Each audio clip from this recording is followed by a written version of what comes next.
Hello and welcome to another magical conversation. So this past few weeks, I have been grappling with the emotion of fear. So basically, I have been unemployed for quite a while, and I've been dealing with a lot of emotions of fear and I think a lot of people can relate to this, right? Especially right now, I think a lot of people right now are going through a lot of struggle in finding a job and making a living for themselves. So I think this can be very relatable to a lot of people, and you are not alone. So I've been dealing with this fear of not being able to find a job because my options here are I'm living outside of my birth country. I'm living in a different country. So in that aspect is even harder for me to find a job because I don't speak the native language. I'm trying to learn, but it's pretty difficult. So my options are already shortened and I'm doing my very best, right? Like I'm applying for jobs, I'm sending CVs, I'm improving my skills. Basically, I'm doing everything that I can under my control, but there is a lot in life that is out of our control, right? And a lot of things we do our best at, and we try to do the best that we know and the best that we can. And a lot of times things are out of our control. And I'm trying to find more peace in letting go of control, and I'm trying to embrace this feeling of fear, and I'm trying to embrace this moment of life the best way that I know how, because my options here is really, if I cannot get a job, I'll have to go back to living with my mother. And that it's something that really scares me because, right, my mother, she's a narcissist. It is who she is.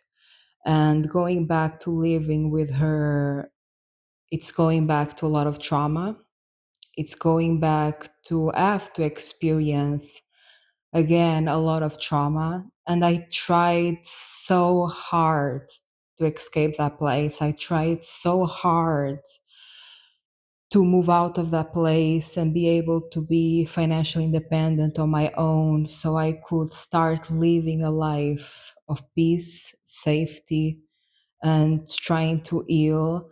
So it really scares me, that idea that I might have to go back to living with my mother. It really scares me because it is going back to being traumatized again.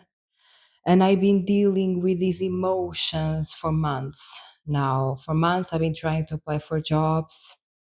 For months, I'm trying to be financially independent, and I'm trying my best to what it feels like to survive, because my options are very slim here. Or I make it on my own, or I have to come back to a place of trauma. And that is really scary for me. And it is something that I have been working hard to not do, to not have to come back, because leaving my parents' house was so hard, and I did the best that I could. And I'm so grateful that I left, because that really afforded me a lot of healing, a lot of peace, a lot of safety. That really afforded me a lot of quality of life, because quality of life, hopefully in the future for me, is going to be materiality. But for me, quality of life, I'm at the base level here. I'm really just coming out from a lot of trauma and a lot of survival. So right now I'm just wishing for like quality of life in terms of decency of being a human being, in terms of being respected as a human being. And I'm just trying to, yeah, create a life of some sort of peace, some sort of restoration, some sort of healing, right?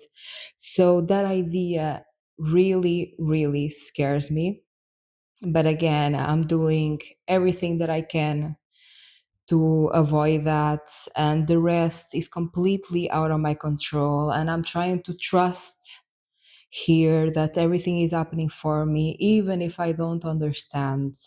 And I'm trying to trust that even if I have to go back to living with my mother, do I want to go through trauma, more trauma than I already have been? No.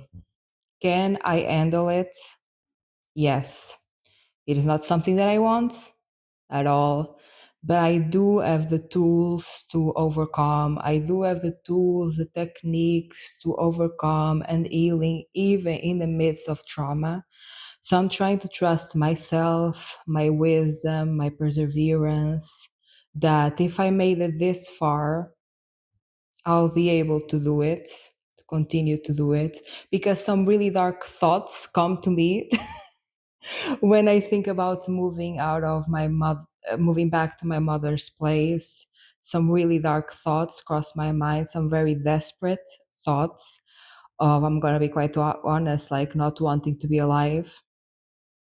And that is something that I've been struggling with the past months. So what I've been doing to help myself and to support myself during this moment of uncertainty and unknown is to embrace fear. I'm very scared right now. And all I can do here, because I'm already taking all the action, right? Like everything that I'm doing in my control, I'm doing. The rest is out of my control, and I have to accept that to a certain extent. So what I'm doing here and what I've been doing the past few weeks that has really been helping me in terms of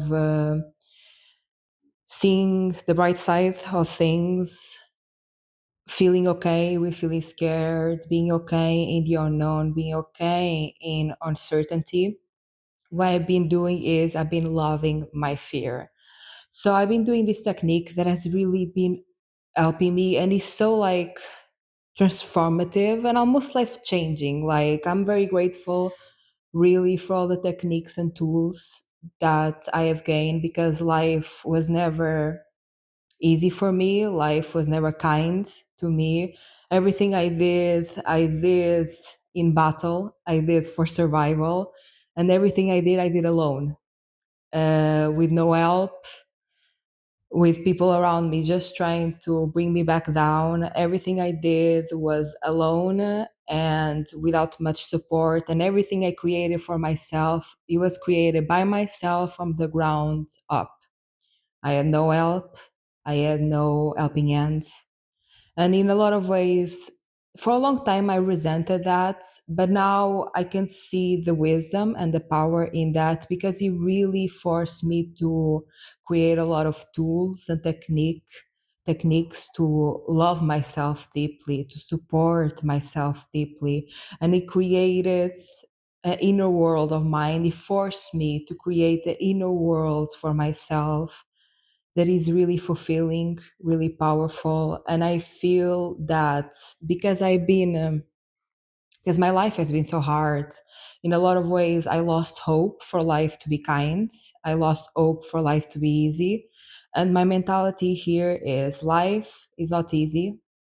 Life can be extremely hard, but I know how to persevere. I know how to overcome. I have the techniques, I have the tools, I have the methods. I know what to do in any situation, right?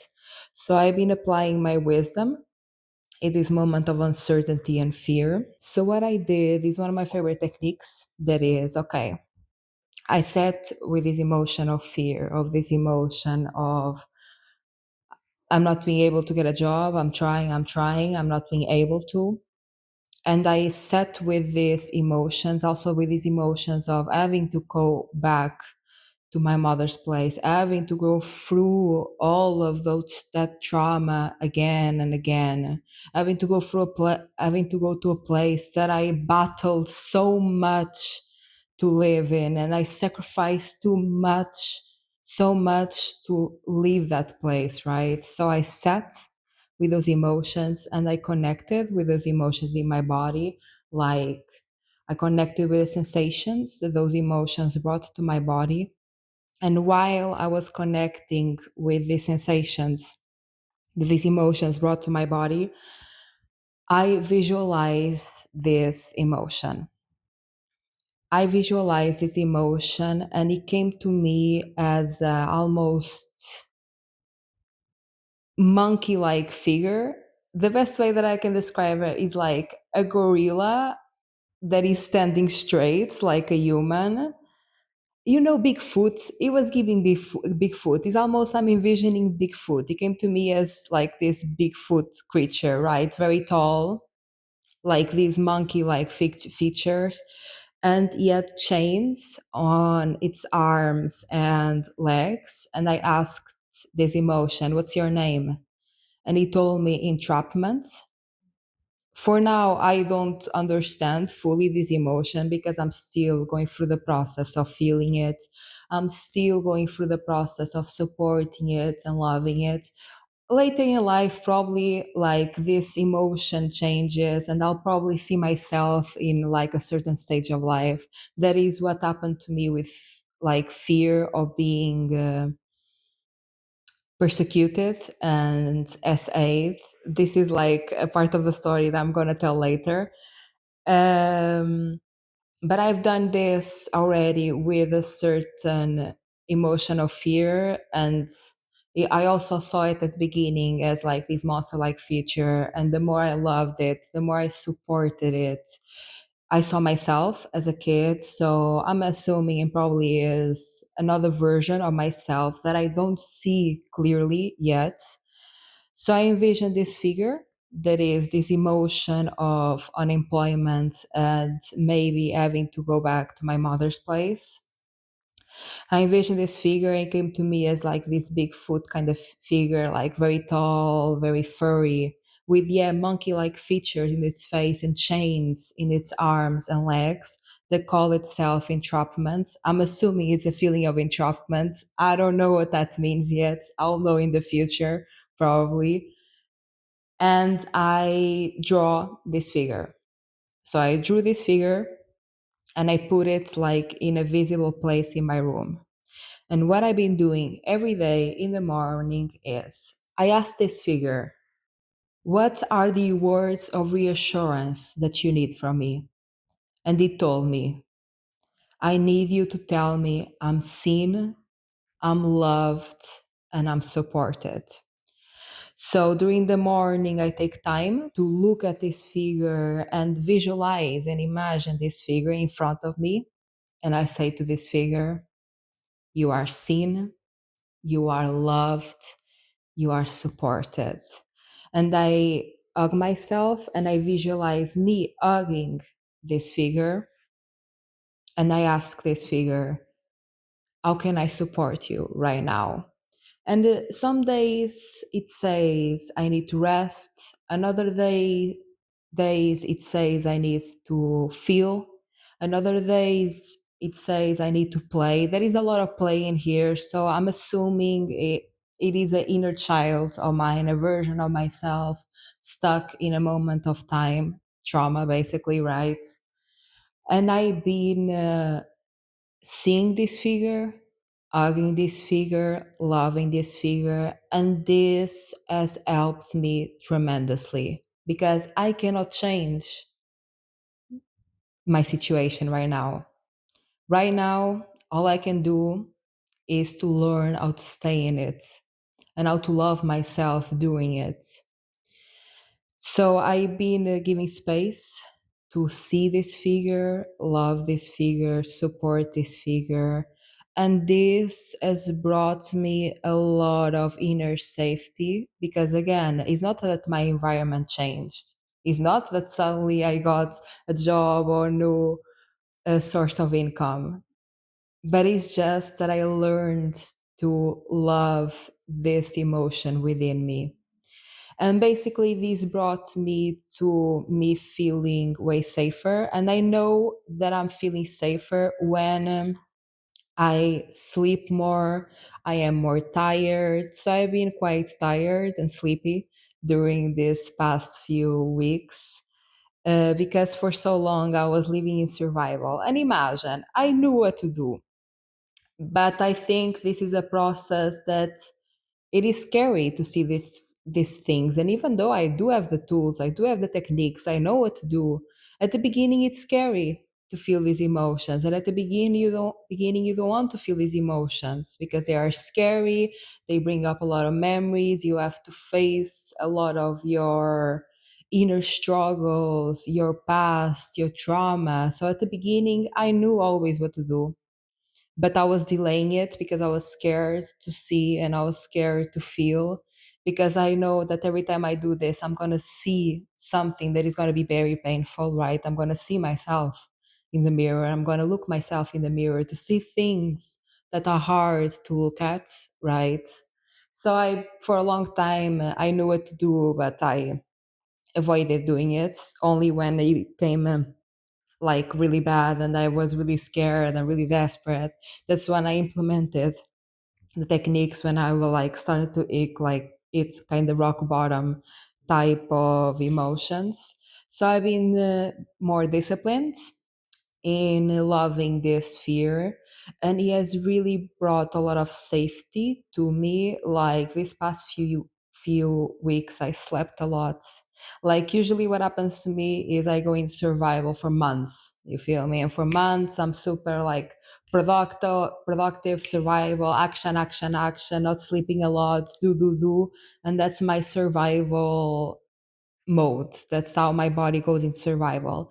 And when I finally sit with the emotions and love those emotions, and I'm disciplined in loving these emotions, my body slowly goes into safety.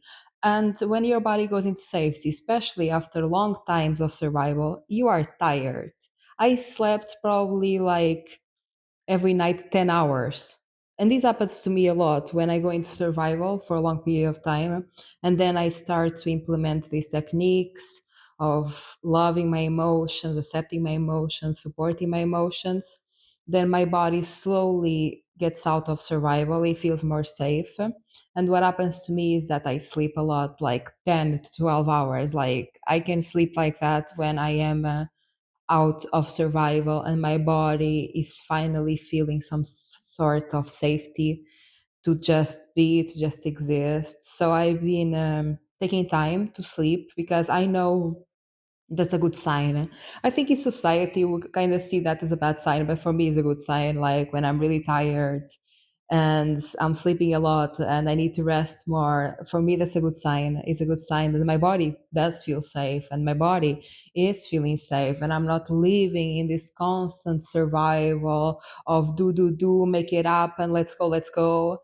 So I've been resting way more, and I'm feeling more grounded now. And I've been having some realizations during this moment of fear, because, right, it is the aspect of I don't want to go back to my mother's house because I know the trauma that I have to endure by going back there. That's an aspect of the situation, right? In that situation, yes, I don't want to endure the trauma because, hello, nobody likes to be traumatized, right? Like, it's not a fun experience to go through. Like, we try the maximum to avoid it, right? That is an aspect of it. But I know in that aspect that, hey, yes, probably it will be hard, but I know what to do. I know the techniques, I know the methods, I know to overcome and how to heal myself, right? But I think another big aspect of this that I did not realize until I started loving this fear, embracing this fear, was the expectations of others. I felt like me not getting a job and maybe having to go back to my mother place. I felt like a failure. And I felt like a failure. Why? Because all my family, like, all they do is put me down, right? It's like, you are dumb, you are stupid, you are reckless, you are a failure, like you don't know what you're doing, like, well, everything that you do is wrong, read it out, that conversation. And I think being put that on to me, being projected that belief system in me for a long time, and this was very unconscious. I did not quite know that I was doing this and how much pressure this was bringing to me, to my body. I wanted to prove them wrong. I wanted to say, no, look at me, I'm successful. Like, everything that you ever said to me and did to me, you guys were wrong. Like, look at me, I'm successful, I did it, right? And while I was healing this fear, I realized that it doesn't matter how successful I am. It does not matter how much I make it. It does not matter if I can do it or not. They will forever view me as a failure. They will forever view me as stupid. They will forever view me as dumb. They will forever view me and treat me as trash. And in a lot of ways, I found a lot of freedom in that. That, for some reason, brought me like immense amounts of comfort in knowing that the way that they perceive me has nothing to do with me. And I cannot do anything to change their mind. And why should I? Why should I? Why should I even care for what their perspective of me is? Because their perspective of me is their perspective of themselves. Because I'm saying these words that they view me as stupid, dumb, trash, reckless, like kind of a rebel, whatever. Uh, and I know deep down they do not view me that way. I know that deep down they view me as someone with a lot of talent, with a lot of resilience, that can do a lot of things. I know that in their minds, that's how they are viewing me, but they are projecting another thing because they're insecure. Basically, their insecurities. They are trying to put me down because they see me as above them. And I know mentally that is what happens, but what they say is completely different. And I think this is something that I learned a lot with narcissists. Narcissists, they really do that. Even with like my roommate in my house, like the first interaction, the one that I don't like, right now it's cool, like he doesn't talk to me. But like the first interactions that we had, he did that, like he put me down, he made fun of me. And I kind of saw that behavioral pattern like in my family, and I kind of reflected on that, and I was like, oh, it's kind of like a manipulative strategy. Like they try to put you down because that way they have some sort of control over you. Because when people put you down, I think it's very instinctual and it's very normal for us to try to prove them that they are wrong, trying to like show them that we are this and that. And when we try to prove someone that they are wrong, when we are trying to show something to someone, to prove something, they have so much power in our life. They have so much power in our actions, because then we are catering our actions to get their approval, because then we are changing our lives to get their approval. And I realize how much pressure unconsciously I was putting on myself to try to prove people wrong, right? Try to say, no, I'm successful, you are wrong. And I realized I don't need to do that, because even if I got all the things, because even if I was the most bauchka bow wow person in the world, because even if I reach all the amount of success that I ever wanted, they will never give me that validation, because I already am all of those things. I don't need to prove anything. Even if I show them to them, they will not give me the validation, because they are basically projecting their insecurities. And what they think of me does not concern me at all, especially people that only treated me like garbage, that only treated me poorly. I don't need to prove anything to these people.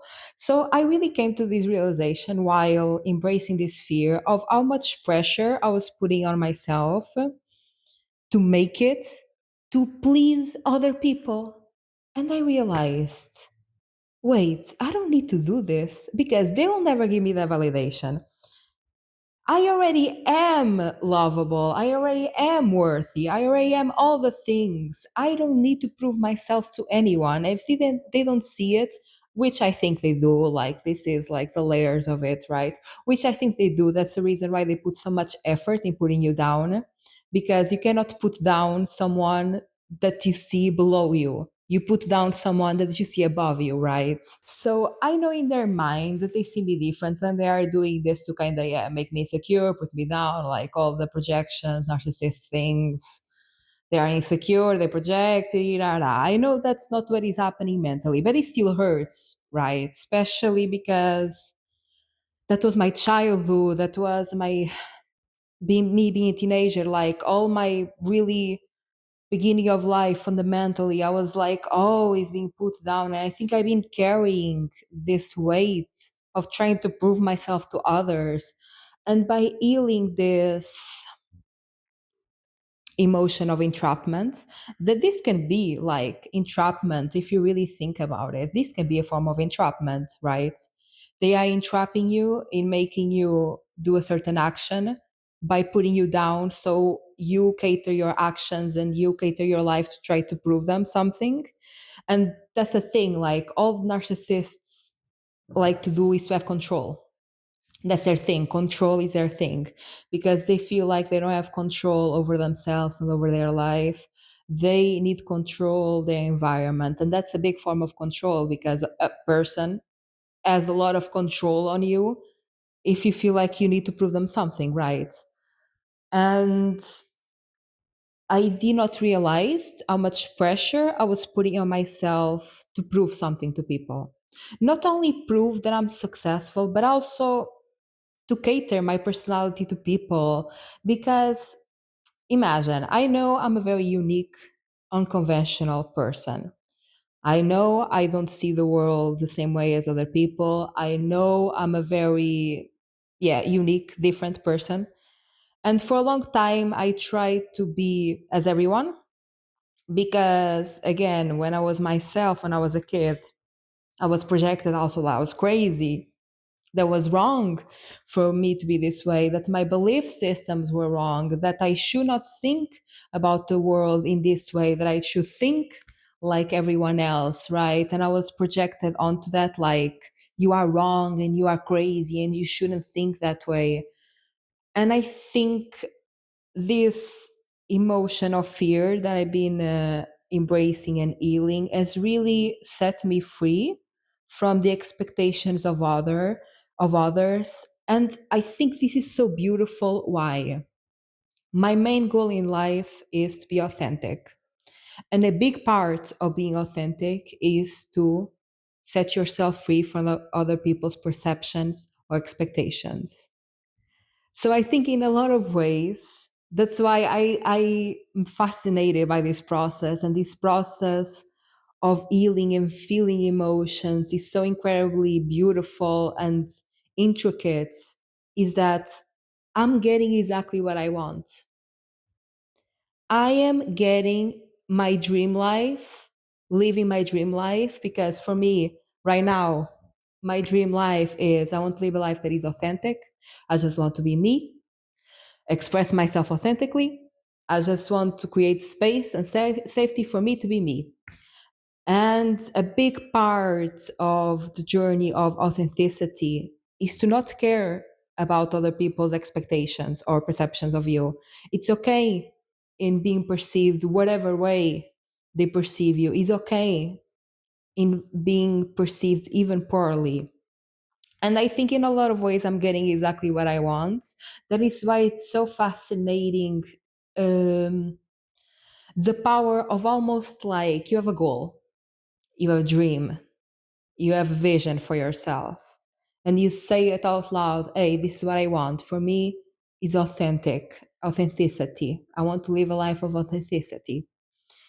And if you embrace your inner emotions and if you accept the now exactly as it is, and you accept yourself exactly as you are right now, and you open yourself to feel, you open yourself to loving and accepting every part of you, everything is leading you to that goal, even if you don't understand, right?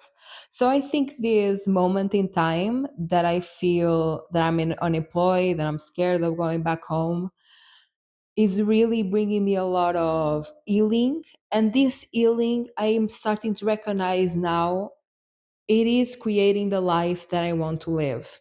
That's why I find it so fascinating and so intriguing how much our body knows what to do, how much wisdom there is in our body and in our psyche. And it might feel uncontrollable because we don't understand it. It might be out of our scope of understanding, but he knows exactly what he's doing, even if we don't know what he's doing.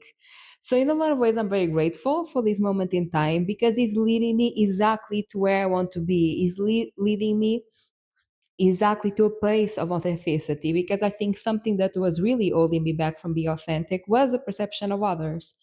And I think this moment in time is really setting me free from the perception of others because people will always perceive me the way that they will perceive themselves. There is nothing I can do to change it. It is out of my control. There is nothing I can do and nothing that I should do to change it. And being okay with knowing, yes, most people will not like me. And I'm aware of that. That's basically all my life, right?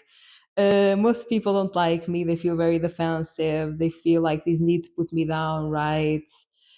And most people will not understand me and misunderstand me, and being okay with that, because in the other coin, the people that do see me, the people that do love me, the people that do understand me, they understand me for me.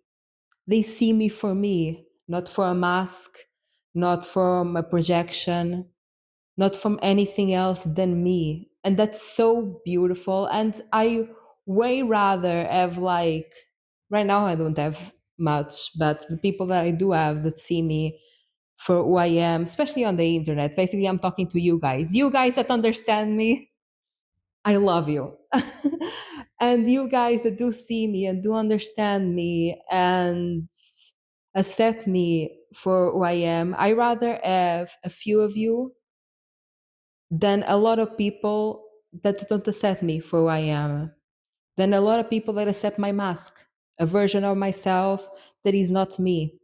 And I way rather have a few that really see me and accept me as I am than a lot that don't. So yeah, in a lot of ways, I'm very grateful for this fear that I've been feeling. I'm really grateful for this moment in life because it's really setting me free to live the life that I want to live, that is a life of authenticity. And hey, I'm saying the thing of going back to my mother's house. I'm trusting the universe. I'm trusting my faith. I'm trusting basically that everything is going to turn out all right. And hopefully I will not have to go back there. Hopefully things are going to turn out some way. And there is a part of me that really believes in that. But there is another part of me that needs to accept this fear and love this fear and feel these emotions. So probably everything is going to turn out okay. And I know, like in the back of my mind, probably everything is going to be okay, and probably I'll be able to make it. So I almost feel this necessity. I don't know why, to tell you, don't worry. I don't want nobody to worry for me. Even though I appreciate it, I appreciate all the love and all the concern. I really appreciate it. But I don't know. I feel almost this necessity to say, don't worry, I'll make it. If I made it so far, I'll continue to make it, right? So this is something that I've been struggling with and learning how to embrace and accept. Another thing that happened to me, like this week, I think it was at the beginning of the week, I had also another very healing moment. And this is so minute and so, yeah, like so simple and so small, but it really brought me a lot of healing in the sense that, imagine, I was doing my clothes, I was washing my clothes. And when I was opening up the washing machine, basically it was locked. So I did it with more strength on the handle to open the washing machine because it was not opening. And I broke the handle. And in that moment, I started to panic. I felt so much fear. I was like, oh my God, I just broke the handle of the washing machine. Like, my roommates are going to be so mad. My roommates are going to be so upset. I just broke the washing machine, and I'm like panicking. I'm sure, like, oh my God, like, this is so bad. Da, da. So I tell my roommates, hey, like, guys, I broke the handle of the washing machine. I cannot open it. I'm so sorry. And the thing is, one roommate came. That is one that I like because I we are five in an apartment and I'm the only girl. There is only one that I cannot deal with, but the other three, they are nice. And one of them like came to me and he was like, hey, what is happening, like it's not opening, and he helped me open the washing machine, and he was so kind. And imagine I'm saying to him like, I'm so sorry that I did this, I'm sorry, I'm sorry, I'm sorry. Like panicking, right? And he was like, no, like it's okay, you need to say sorry, like this washing machine has been here for like 6 years. We need to change it away. It's okay. We can still do it. Like, don't worry. It's like everything is okay. And I'm saying to him, like, I'm sorry, I'm sorry, I'm sorry, like so desperate.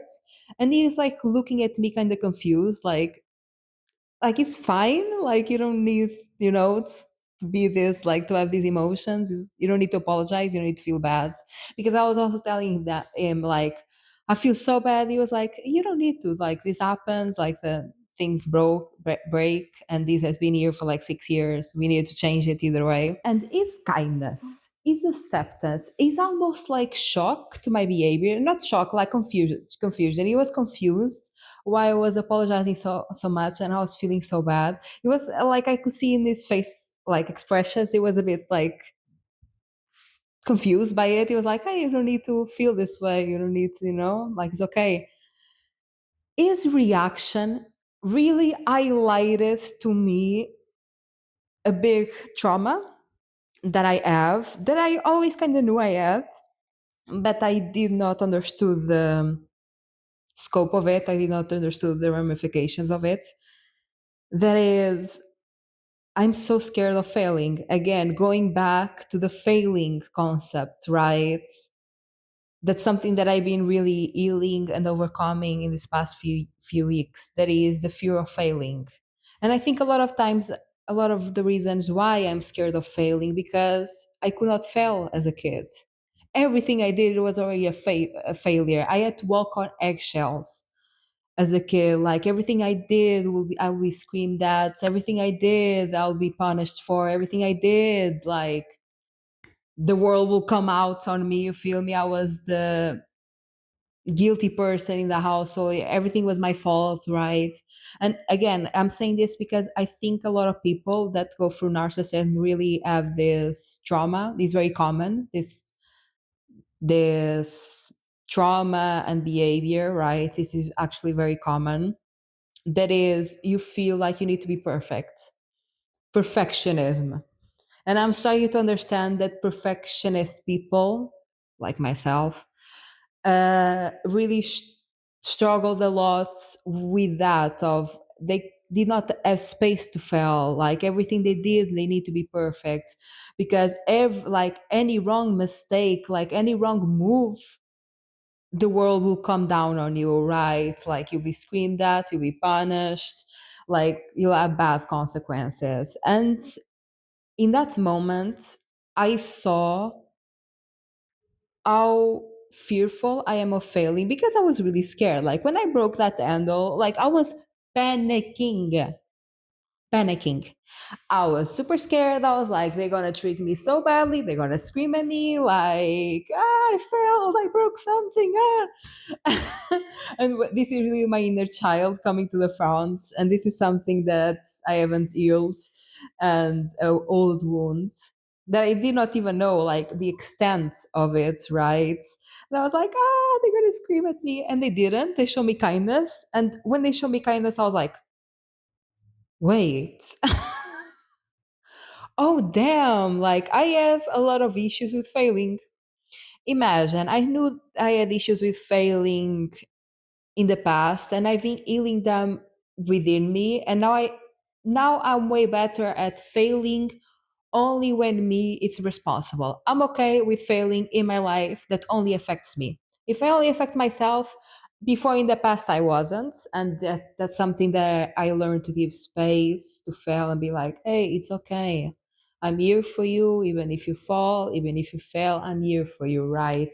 And I'm comfortable now in failing within me, in the sense that it only affects me, but failing and affecting other people, I have a lot of struggles with. I have a lot of fear from it. I have a lot of anxiety from it. Like, that's something I need to work on. And I did not realize fully until that moment.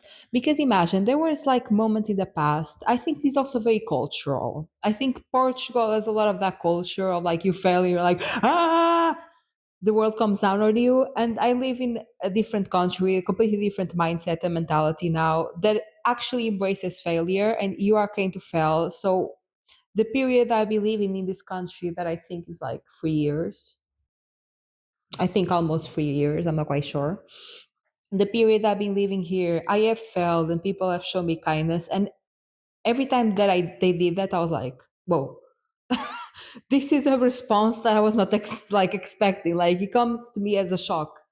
Like, wait, I failed and you show me kindness and you told me everything's okay, that I don't need to worry about it. What? And in the washing machine situation, and then I saw like situations in this country where I failed and people treated me with respect and kindness, and they were like, hey, it's okay, like we all make mistakes. And I was like, whoa, what do you mean it's okay? I did not know it was okay. What? And in that moment I realized, okay, I need to work on failing. I need to work on being okay with failing. I need to work on being okay also in disappointing people, because I also, I think, put a lot of pressure on myself to show up for people in the correct manner.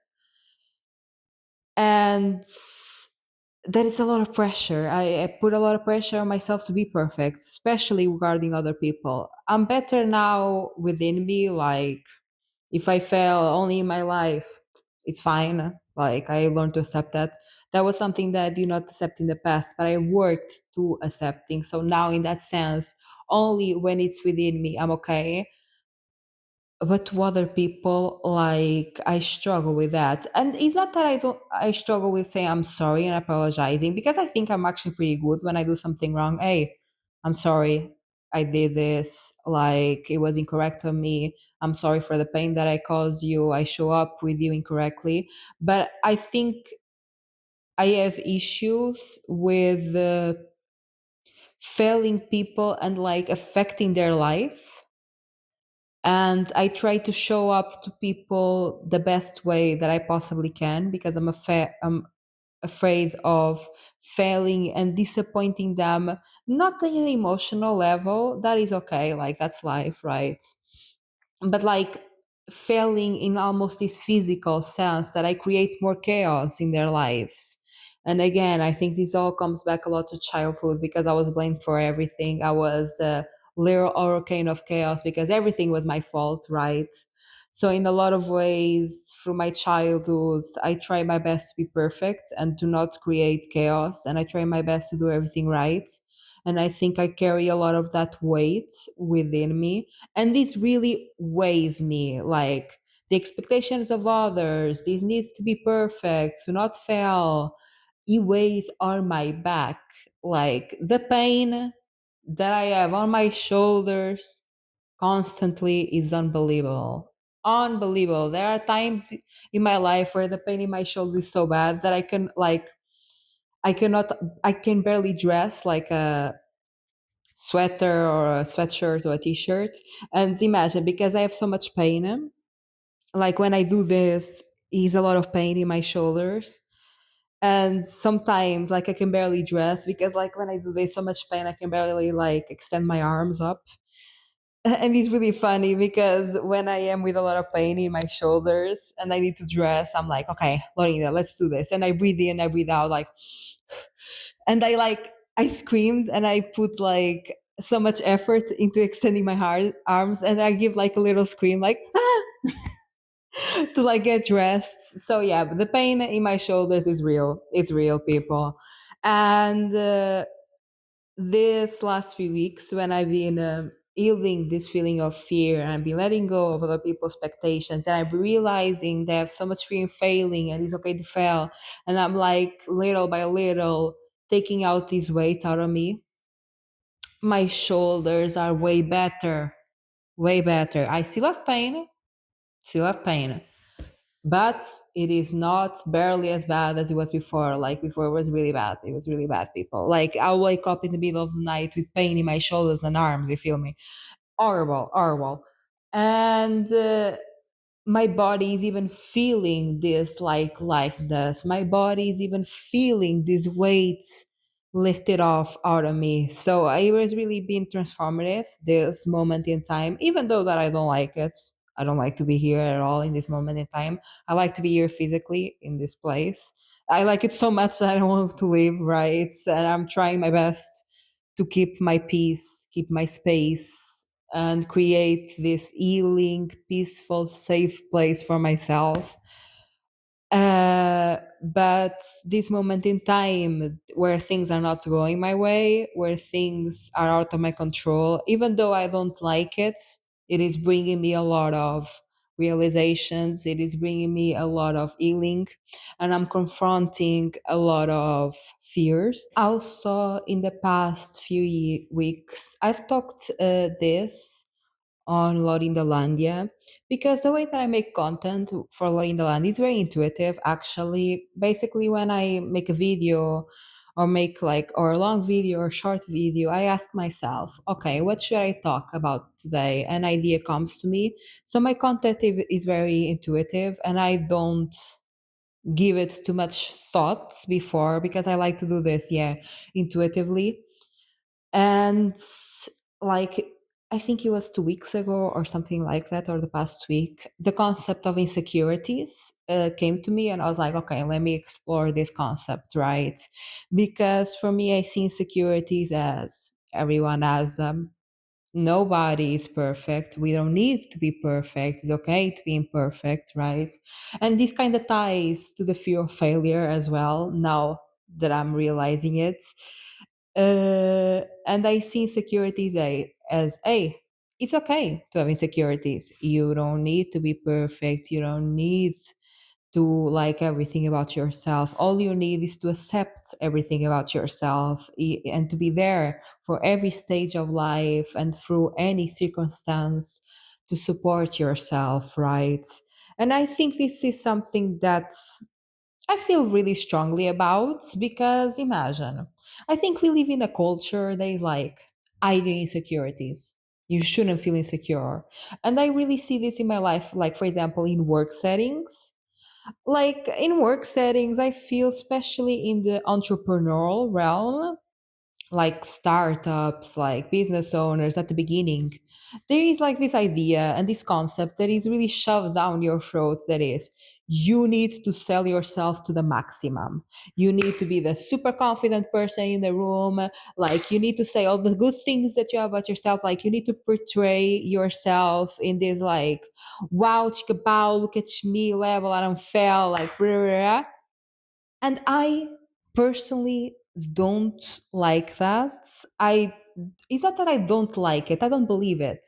Like, you know, those show off people, and I'm saying show off with not much negative connotation, because I think being a show off, it's what is almost throw like down your throat, like you need to be a show off, like you need to show all the good things about yourself and show all your prizes and all your rewards, and that's what you need to do.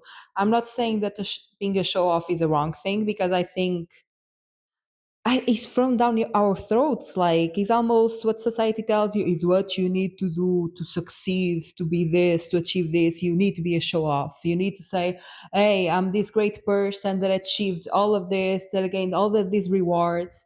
For me, when somebody's show off, I doubt it, because it is this concept of a treasure, right? The way that we conceive and perceive treasures. Imagine like those treasure in the pirates stories. A treasure is hidden.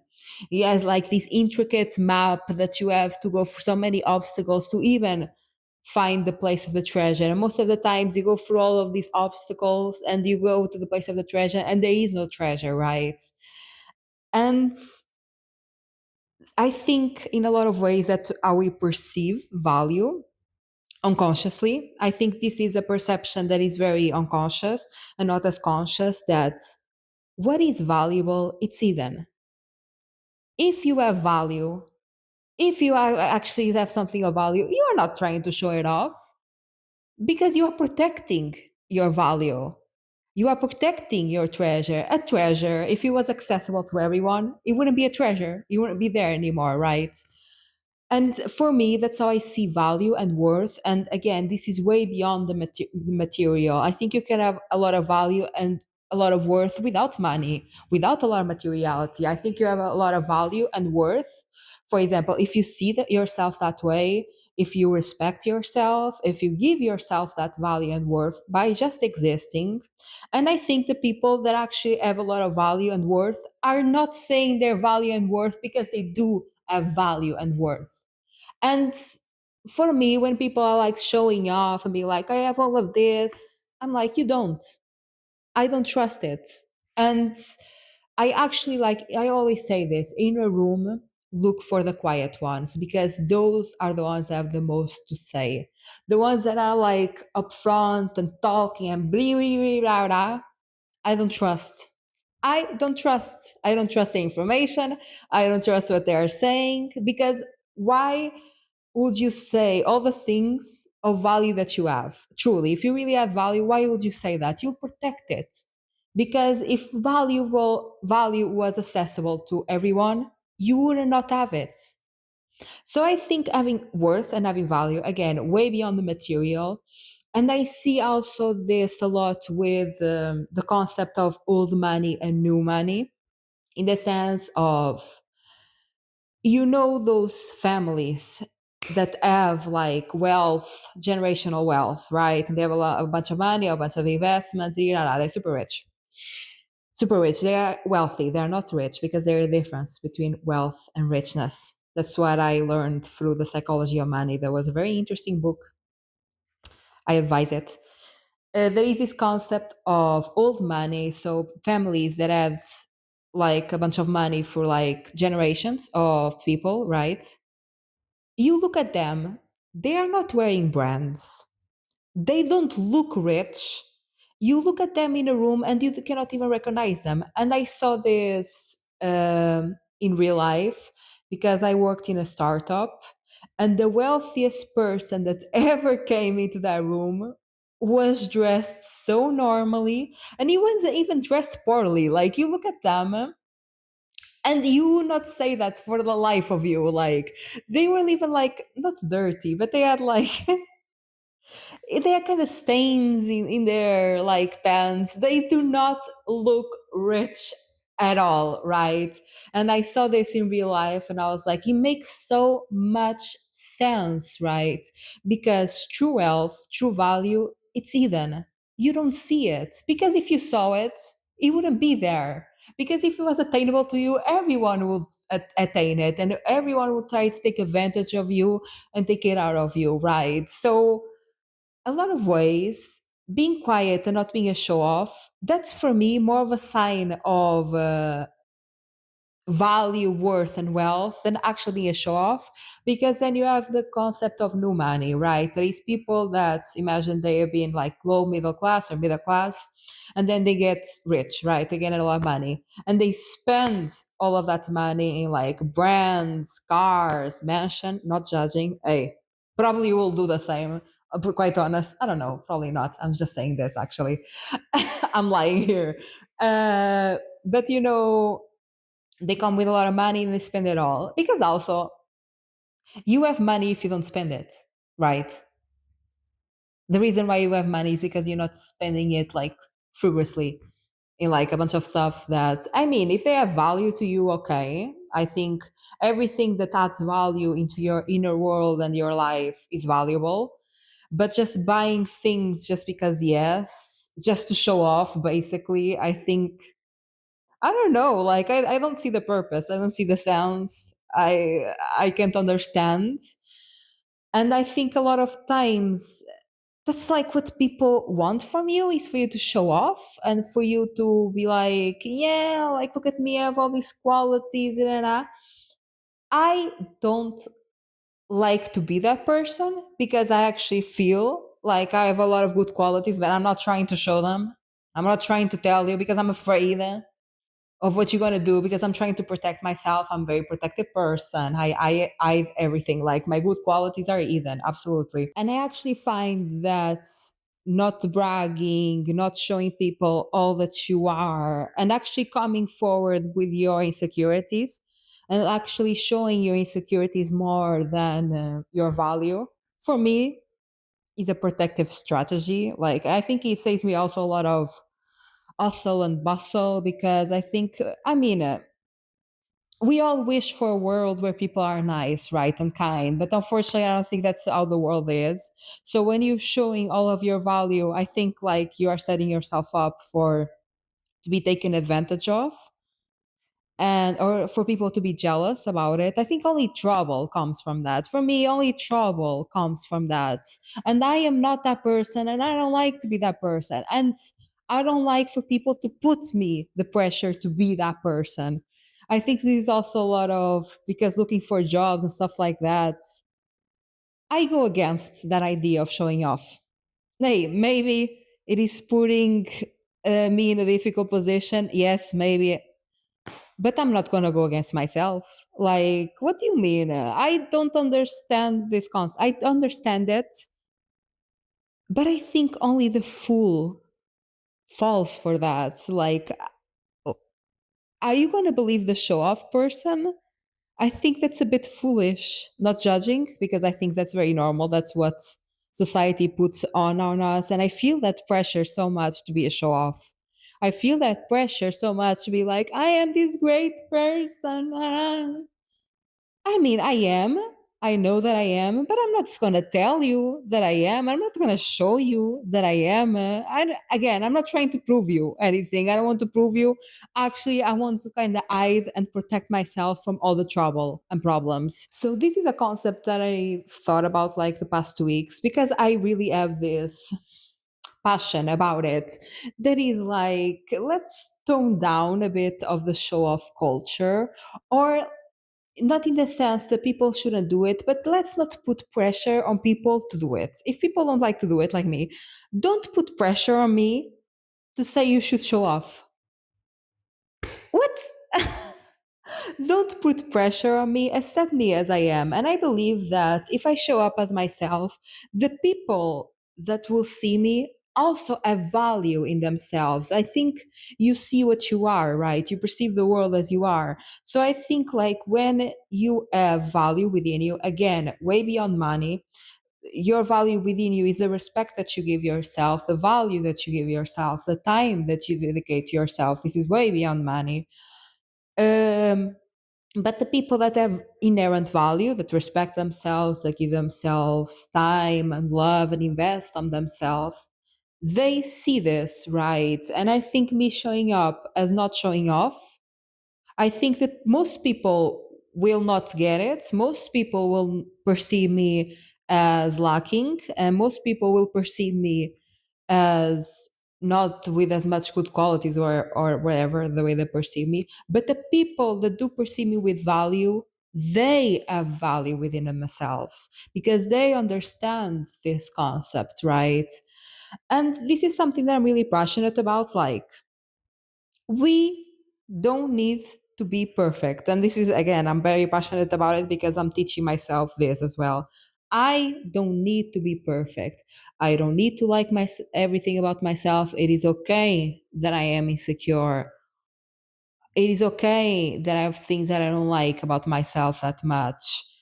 All I need to do is really to be there for myself in any circumstance.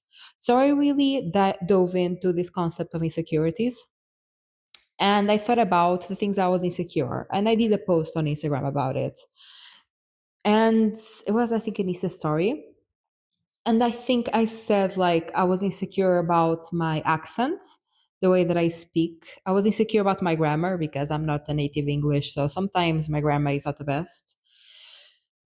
I'm insecure about stuttering because sometimes I want to say things, and when I'm in the flow I can do it, but when I am like a bit nervous I stumble upon my words.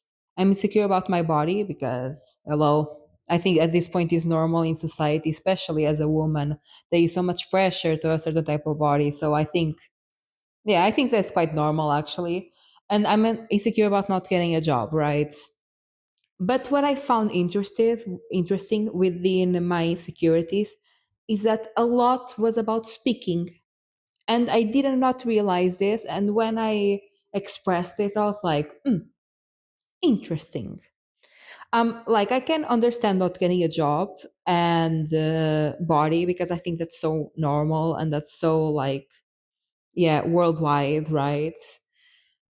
But speaking, the fact that I was so insecure about speaking, I reflected on that and I thought, I think it has a lot to do again with my childhood, because I could not speak for myself. I could not express myself as I wanted. I needed to basically shut up, endure their behavior, and endure their actions, and endure that environment. And shutting up, I could not complain. I could not give my opinion. I could not speak, basically. And I remember I reminded myself of a lot of times in childhood where, yeah, like I could not speak.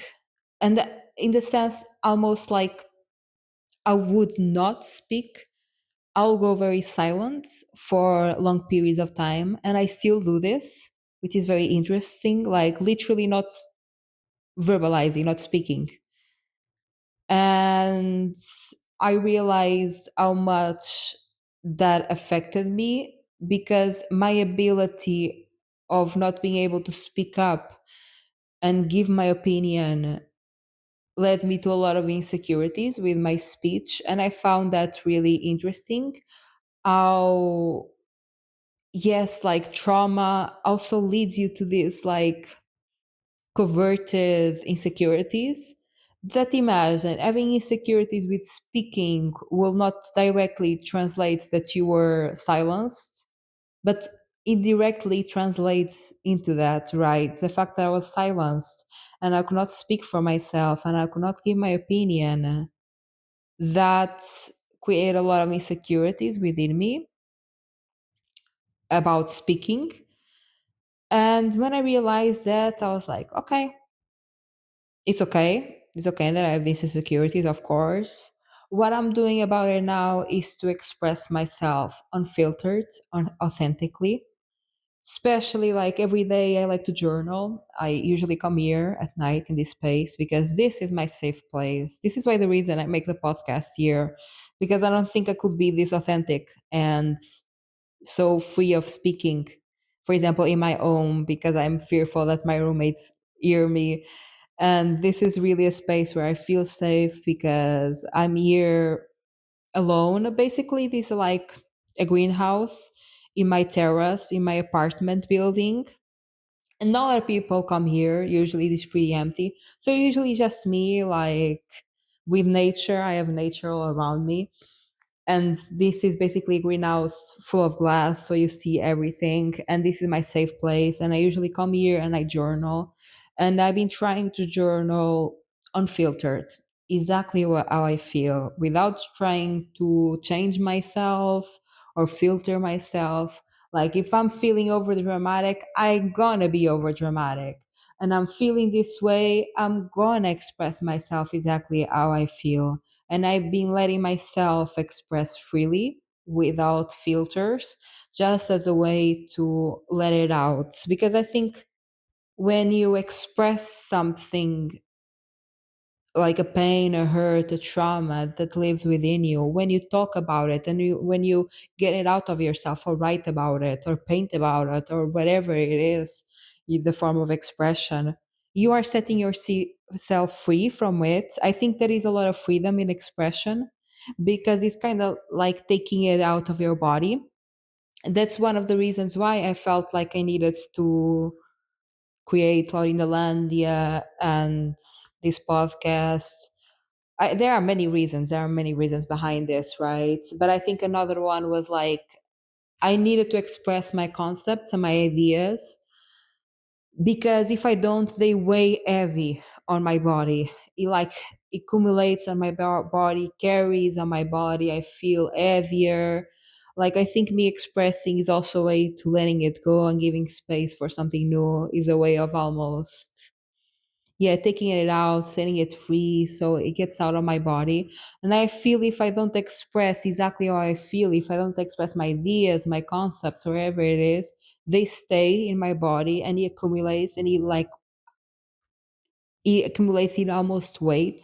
I feel my body like having more weight, right? And in a lot of ways, this is for me to take it out of my body. And I've been doing that at night, like expressing myself freely, unfiltered, without judgment, just acceptance, right? And without trying to change myself. So this has been my past few weeks.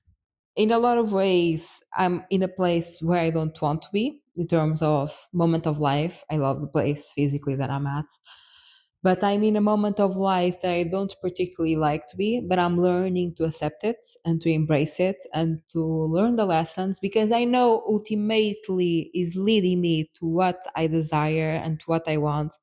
Everything is working out for me, even if I don't understand it. And today I wanted to share a very disturbing story of my life. This is something that I carried so much shame, and I still do. I cannot believe I'm going to tell this story, but I really think I need to, for myself and also for the people that are listening and can resonate with it, to know that you are valid. You're not the only one. This happens, and to feel validated in that experience. But this is a story that it was really hard for me to go through. I have a lot of shame about it. Again, I cannot even like believe that I'm telling this, but I feel like I need to for myself. That is about my father. And this is a story of trigger warning. I have to give a trigger warning here, like most of my videos, quite honestly. Trigger warning, I'm going to talk about SA and rooming with a G at the beginning. Again, I'm trying to convey YouTube guidelines, so I'm trying to be nice with what I say and follow YouTube guidelines. So I have to speak this in changed terms.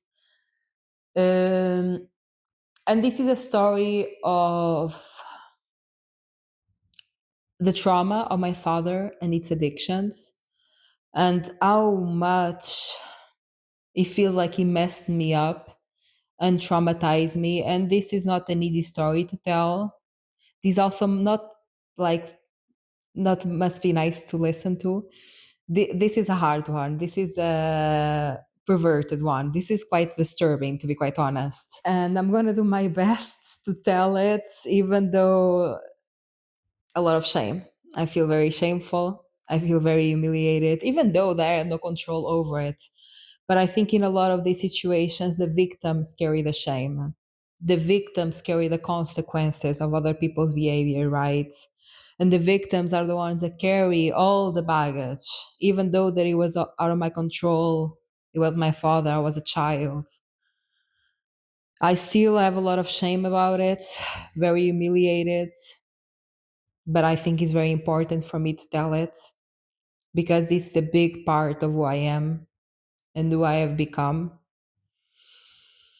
And basically, my father was a very traumatized man. Like, this is the best way that I can put it. And there is a lot of trauma in my family. There is a lot of generational trauma in my family.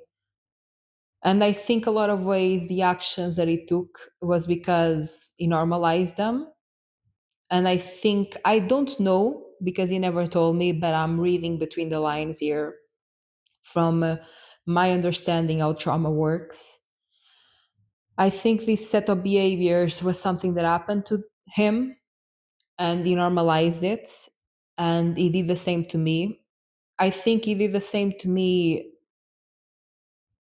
I'm openly, not consciously, because this is something very perverse and hard for me to put myself in his perspective. Is even like I feel yucky about it. I feel disgusting about it, to be quite honest. When I even try to see things from his perspective, I feel disgusting about it. It's very yucky.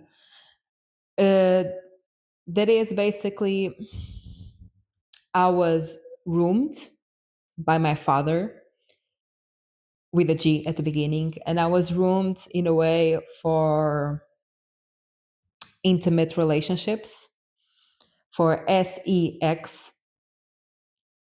And this started when I was very little. And again, this took me many years to understand and to heal from. At the time, I thought it was normal. At the time, I had no understanding, right? I thought this was the normal reality of everyone because this was the only reality that I knew. So my father roomed me, and he did this by, since I was very young, my father explained in detail, in graphic detail, what intimate relationships were, physical intimate relationships were. And since I was very young, he was obsessed about it. He was obsessed about talking about physical intimate relationships. And he will tell me, like, since I was very young, since I can remember quite honestly what sex was and how to do it, and what were the positions, what people do, like in graphic detail. Like, I knew what a 69 was since I was very young from my father. It was my father that explained that to me. And physical intimate relationships was a big topic since I was young, and it was big discussion in my household.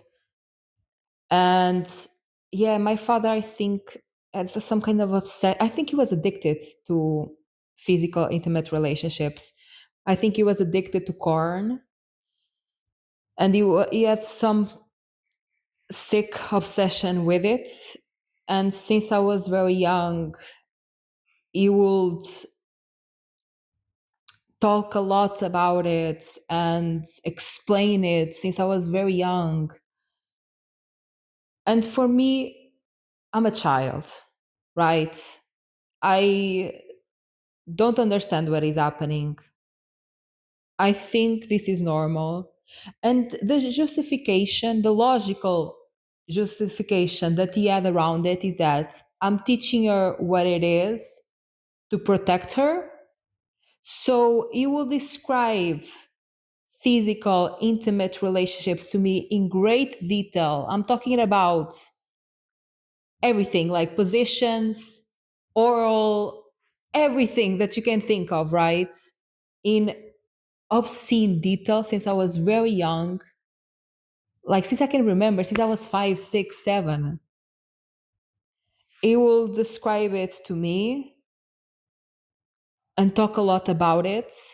And his justification for it was he was trying to protect me because his vision of the world was like, men just want to use you and they want to do all of these things to you, and they will explain all the things they want to do to me, right? And it was like this just a weird justification, logical justification that he had for the reason why he was so explicit with it.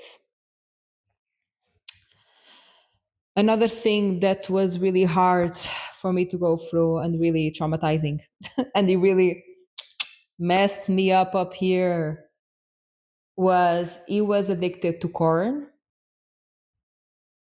and he will spend nights in the living room, where the living room is a shared space in my household, right? My living room in my household had like a glass door, and it's a shared space, right? And he will spend the nights playing with himself, touching himself, watching corn all the nights, every night. And imagine, I was a kid. I cannot believe that I'm telling this story. I was a kid. I was very young. I was like 6 or something. I don't quite remember. And imagine, my room was in like on one side of the house, and I had a corridor, and the living room was right next to the kitchen. And I was a kid during the night, just wanted to get some water from the kitchen, right? And I passed down to the living room to go to my kitchen because it's just like next to it. And I look at the living room and I see my father touching himself, and corn is on the TV. I'm very young. I look at it and I don't understand what is happening. Deep down, I knew something was wrong, but I couldn't understand. I was like very young, 5, 6, 7, something like that. And I remember looking at TV and seeing corn, and I did not understand what I was seeing. For me, like in my mind, what I thought of the time is that was like kind of a medical channel. Oh my God, that was so innocent.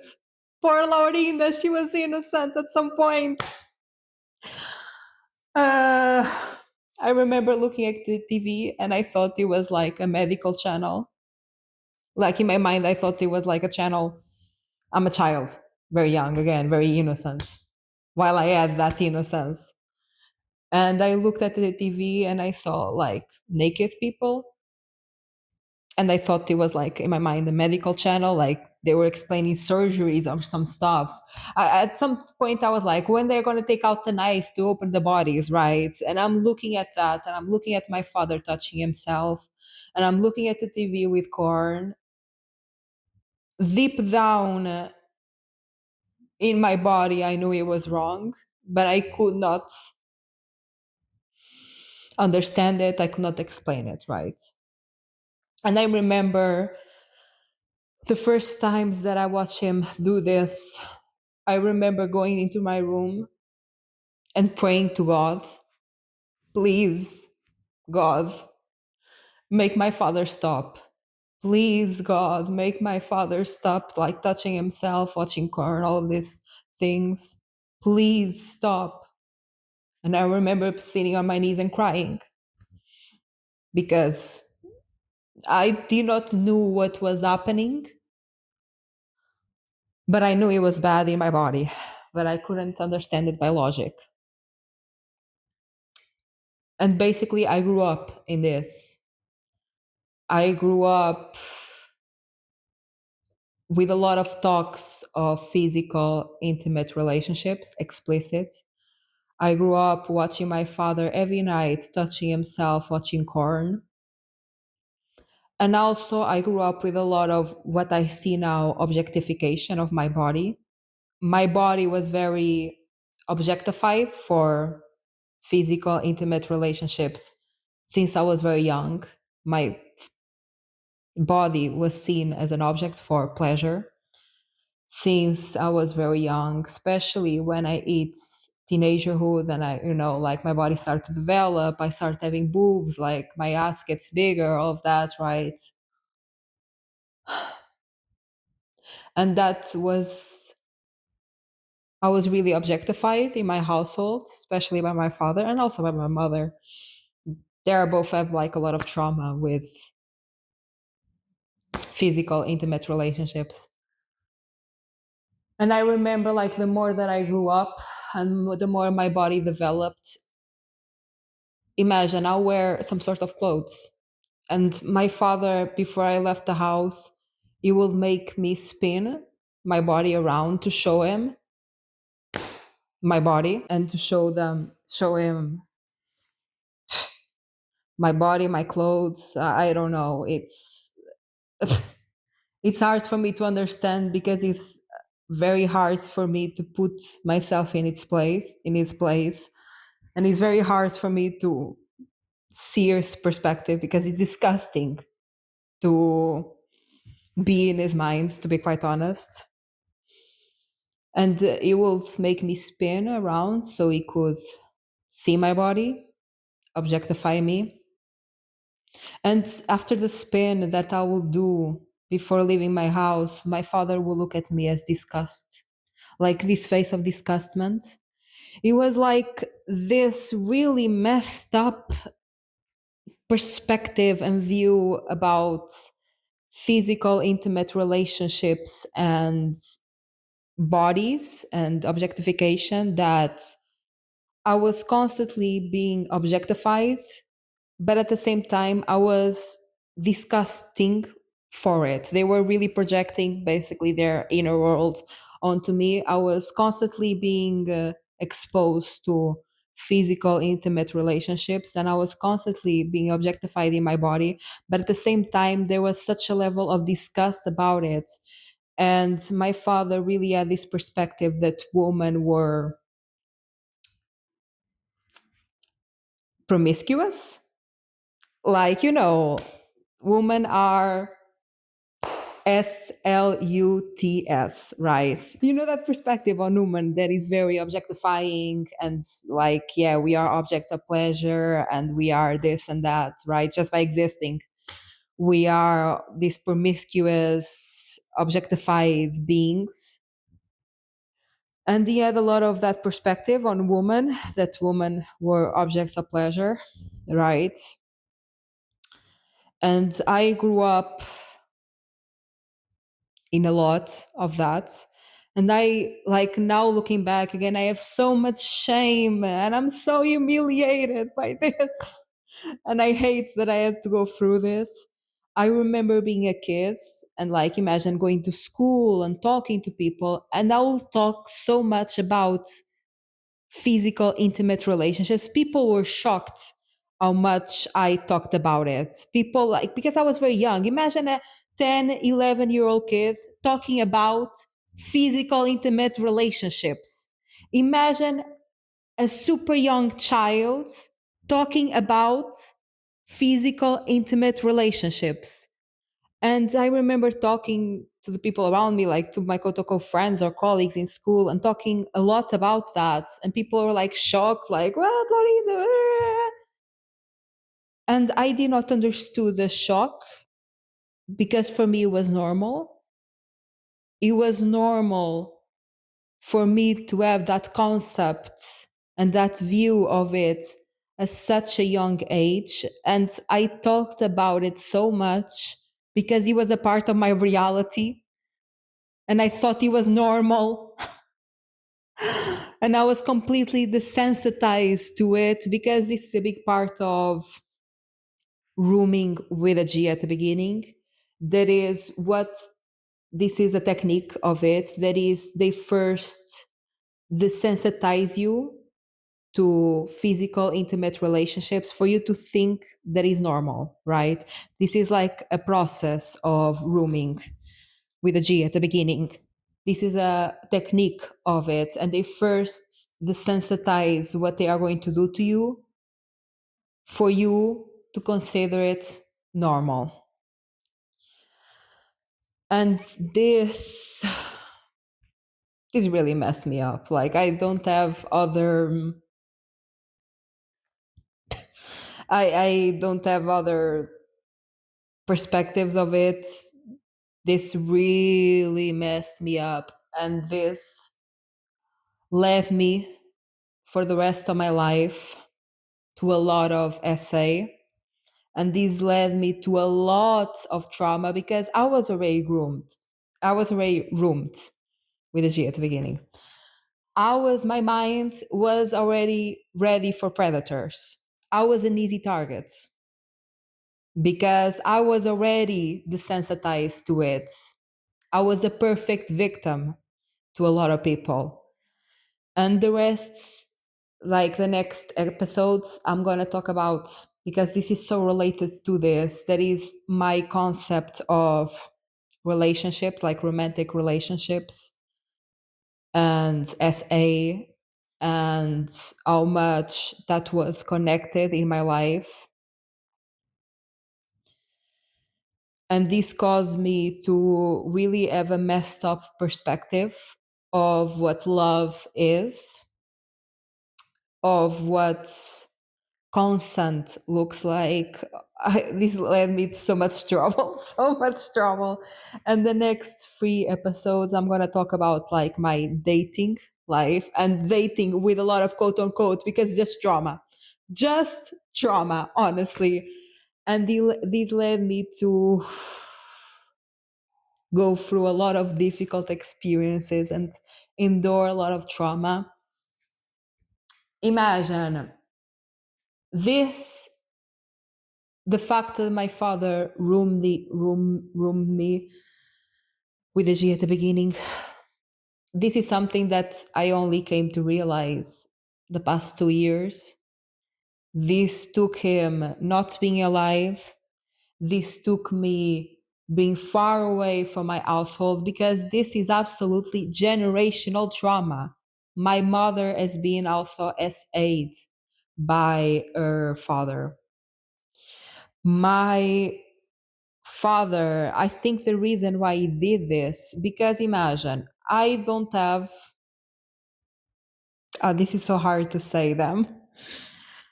I don't have memories of my father that, okay, uh, I don't have memories of my father touching me in a way that was like wildly inappropriate. He did inappropriate things, but like I don't have memories of my father really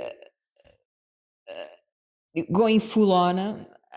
I don't have memories of it, but this is really scary for me because I don't remember a lot of my childhood. I blocked a lot of my childhood out. I don't have a lot of memories. I don't have a lot of remembrance. And I'm almost afraid of what I cannot remember. I don't have any memory of him being wildly inappropriate. He was inappropriate, but like wildly extreme cases, no, thank God. Uh, and I think my father did what he did. I don't know for sure because he never told me. But again, I'm like reading between the lines of trauma, right? What I'm assuming here is that he has been for something similar with his father, because I knew my grandmother, and my grandmother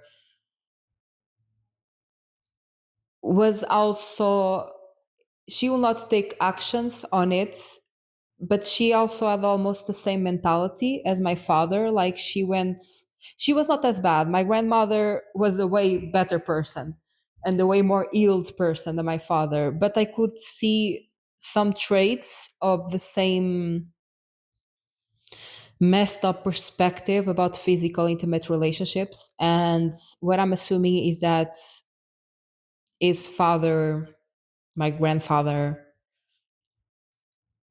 did something to my father, or at least roomed him in the same way that my father roomed me. Because I remember my father, like, he could not have full nights of sleep. Like he could not have 8 hours of sleep, because if he had 8 hours of sleep, he will dream.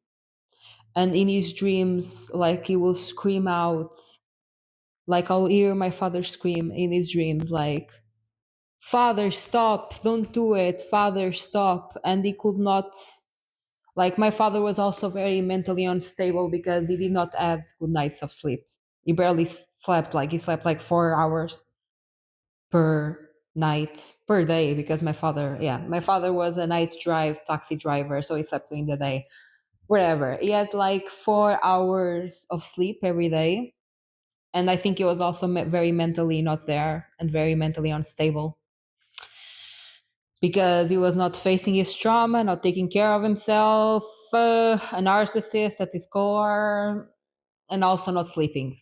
And this was a whole combination of disaster. And I think he couldn't sleep because every time that he slept like properly, like 8 hours, he would have nightmares about his father, because I'll hear him scream in his nightmares, like, Father, stop, Father, stop.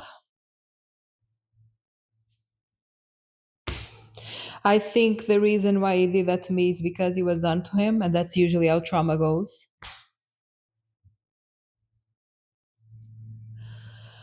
Honestly, this is something that I understand to a certain level, but I don't understand fully, because it's hard for me to put myself in my father's shoes.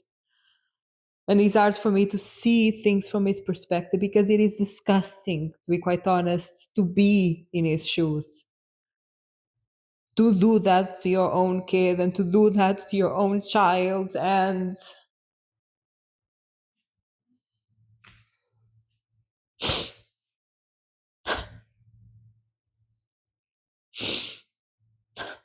I don't know.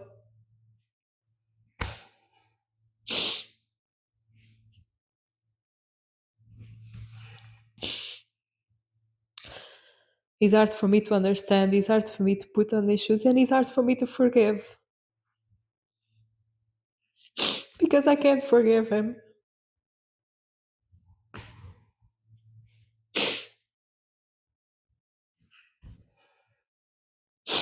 I can't forgive him. And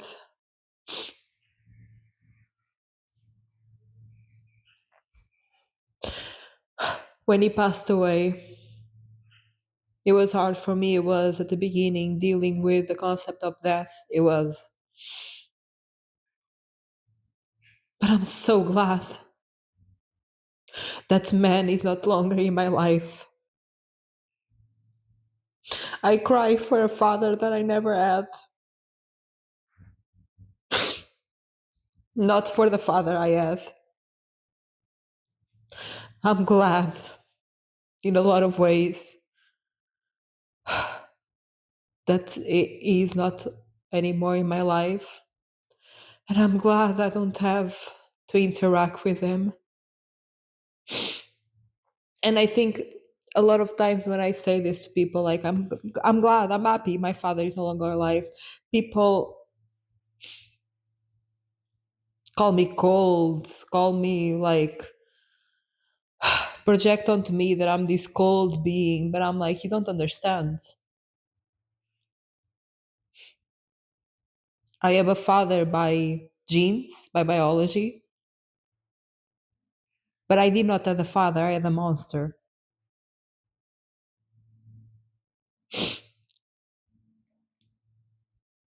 He was never my father.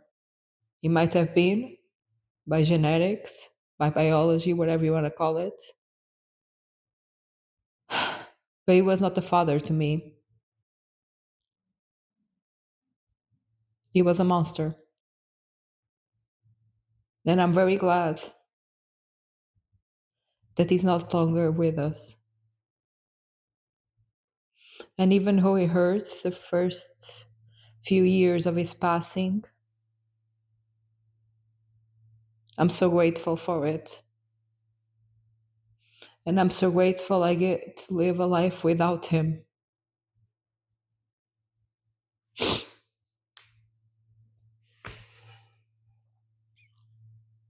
I was not expecting to get this emotional here. I'm really trying to reel it back in. And to me, not be so emotional. But I think it's important because it is me. It is a part of my story. It was not my fault, but it's something that shaped me greatly. Something that's a pivotal moment of my life, pivotal moment of my upbringing. And I still deal with a lot of trauma from it. Not as bad, like I'm way better than I was in the past. Like the next episodes, next 3 episodes, get ready for the circus that I'm gonna tell. Get ready for the nightmare of a life.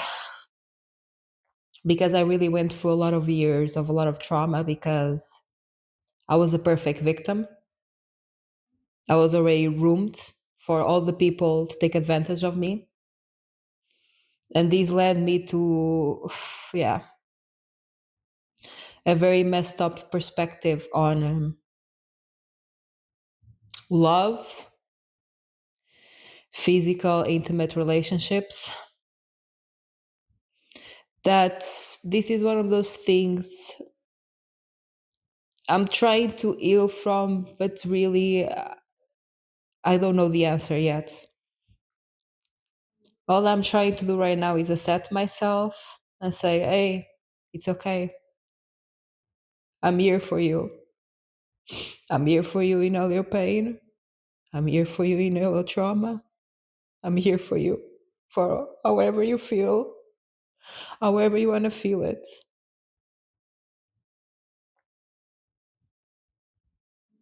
This is something that shaped almost connections with people. I have a lot of fear with people. I have a lot of fear. I don't trust anybody. I don't have any friends. I don't have any support.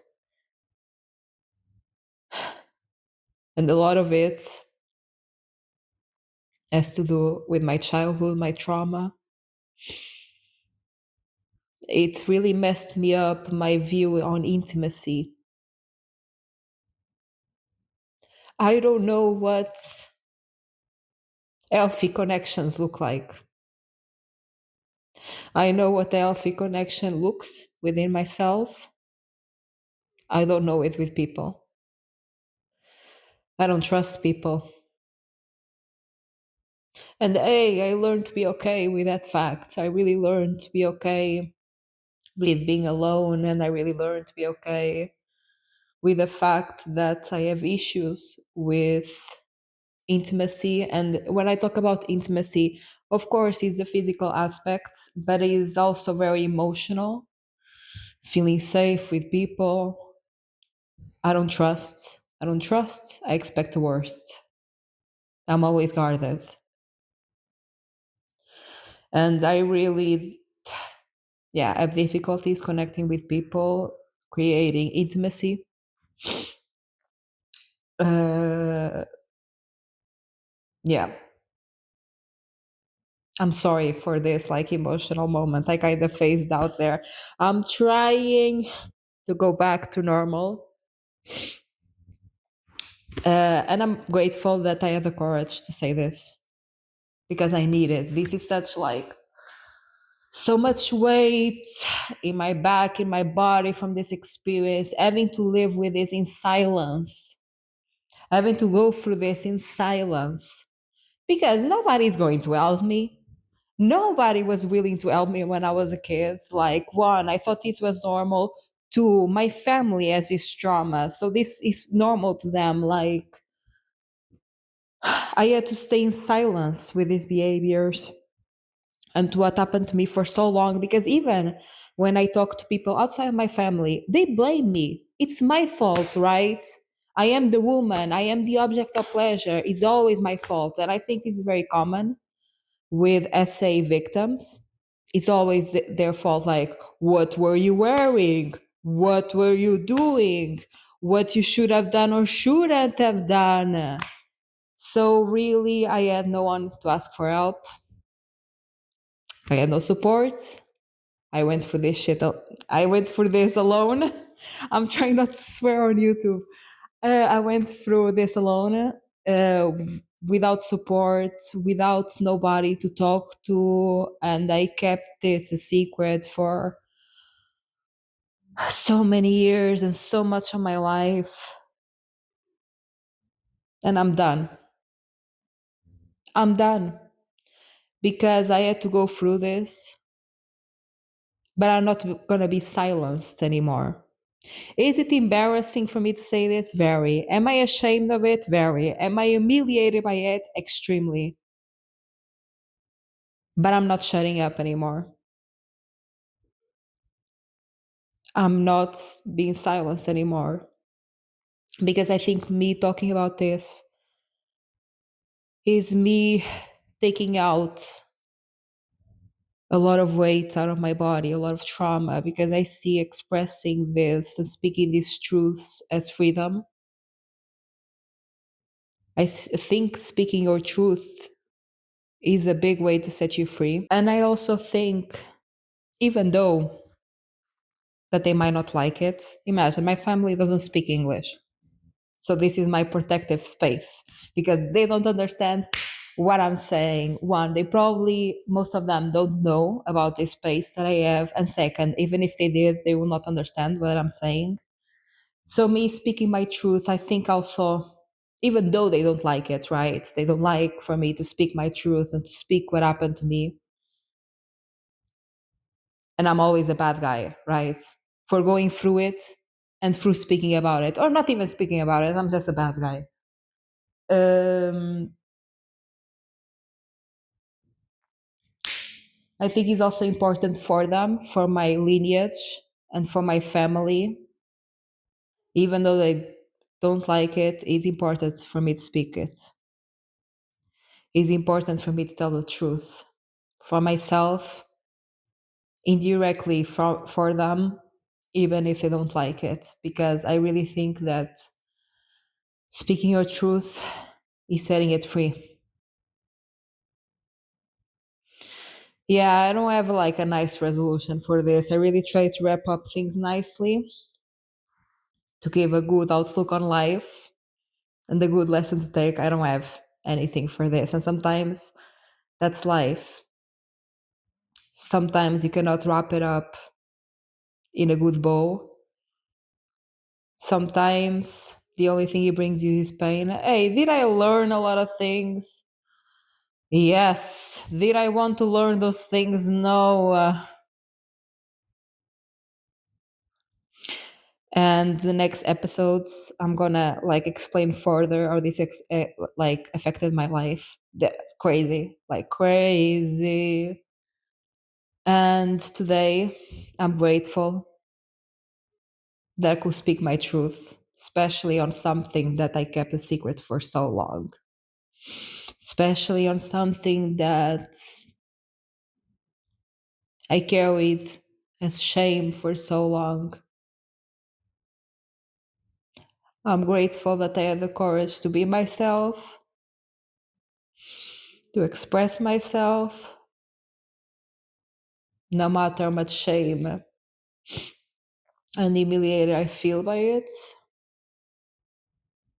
I'm grateful that I'm not silenced anymore by them or by myself.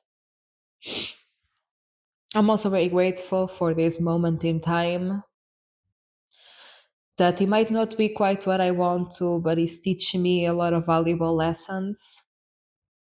I'm grateful for the kindness of others. I'm grateful for them showing me that people can be different and people can be kind. I'm grateful for everyone that watches this and shows me kindness. I'm grateful that you guys show me a different perspective on people and that there are people that are kind hearted and are empathic and hold compassion for others. And I'm very grateful for that. I'm grateful for these tears, even though that I'm really trying. It doesn't seem like it, but I'm really trying to not be as emotional. It is important, though. I think it's very important to be emotional and to show pain because we hide that a lot. And I think it's very important to actually cry on camera and be vulnerable and be raw. I think, yeah, it's very important to show all facets of a human being because, again, I think social media,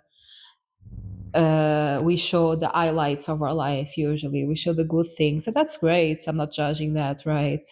But I think a lot of times we don't show the other side. And when we show the other side, there are so many people that I see showing their vulnerability, showing them crying, and people, and then they get comments like, I wouldn't cry on camera, or if you cry on camera, it's for attention. I'm not crying for attention. I don't think crying, you don't cry for attention. What the hell? I think we are emotional beings. It's okay to feel emotion. It's okay to cry. It's okay to be down. We are just human. So I think it is important for me to be vulnerable here. And I'm grateful that I could be vulnerable today, even though, yeah, a lot of shame about this. Even though this is not a story that I like to tell. Um, I'm grateful that my father is no longer alive. I'm grateful that he passed away. I'm grateful that I'm free from him. I'm grateful that I'm far away from that place that I called home. I'm grateful that I'm far away from that house, and hopefully I'll continue to be. Please, please. And I'm grateful for this space. I'm grateful for all the people that watch, for all the people that support. I'm grateful also that for the people that share their opinion, you know who you are. I'm grateful that I'm creating some sort of safety for myself that also creates safety for people to express themselves and share their opinion and share their point of view. And I'm grateful for everyone that resonates, everyone that sees me, everyone that understands me. That is beyond more than I could ever imagine. I have so much love for that and big thank you for that. And yeah, I just wanted to wish you a good day or good night whenever you're listening. Bye.